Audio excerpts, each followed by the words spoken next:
ঢাকার দক্ষিণ কেরানীগঞ্জে বিএনপি ও অঙ্গ সংগঠনের নেতাদের বিরুদ্ধে সামাজিক যোগাযোগ মাধ্যমে মিথ্যা অপপ্রচারের প্রতিবাদে সংবাদ সম্মেলন করেছে তেঘরা ইউনিয়ন বিএনপি। সকালে রাজেন্দ্রপুর এলাকায় এই সংবাদ সম্মেলনে তেঘরিয়া ইউনিয়ন বিএনপির আহ্বায়ক খুরশেদ আলম জমিদারের সভাপতিত্বে লিখিত বক্তব্য দেন দক্ষিণ কেরানীগঞ্জ থানা যুবদলের যুগ্ম সাধারণ সম্পাদক সেলিম মোল্লা। তিনি অভিযোগ করেন রিফাত মোল্লা সহ একটি চক্র বিএনপির নাম ভাঙিয়ে বিভ্রান্তিকর তথ্য প্রচার করছে এবং দলের ভাবমূর্তি নষ্ট করছে। বক্তারা আরও জানান, রিফাত মোল্লা ও তার সহযোগীরা অবৈধ ড্রেজার ব্যবসা, মাটি চুরি, চাঁদাবাজি ও টর্চার সেল পরিচালনার সঙ্গে জড়িত। এইসব কর্মকাণ্ডে বাধা দেওয়ায় প্রতিহিংসা হিসেবে সামাজিক যোগাযোগ মাধ্যমে নেতাদের বিরুদ্ধে মিথ্যা প্রচার চালানো হচ্ছে।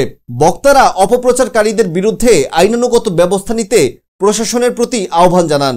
সংবাদ সম্মেলনে উপস্থিত ছিলেন ঢাকা জেলা ছাত্রদলের সভাপতি পাভেল মোল্লা, বিএনপি নেতা কামরুল মোল্লা সহ যুবদল, কৃষক দল ও ছাত্রদলের অন্যান্য নেতাকর্মীরা।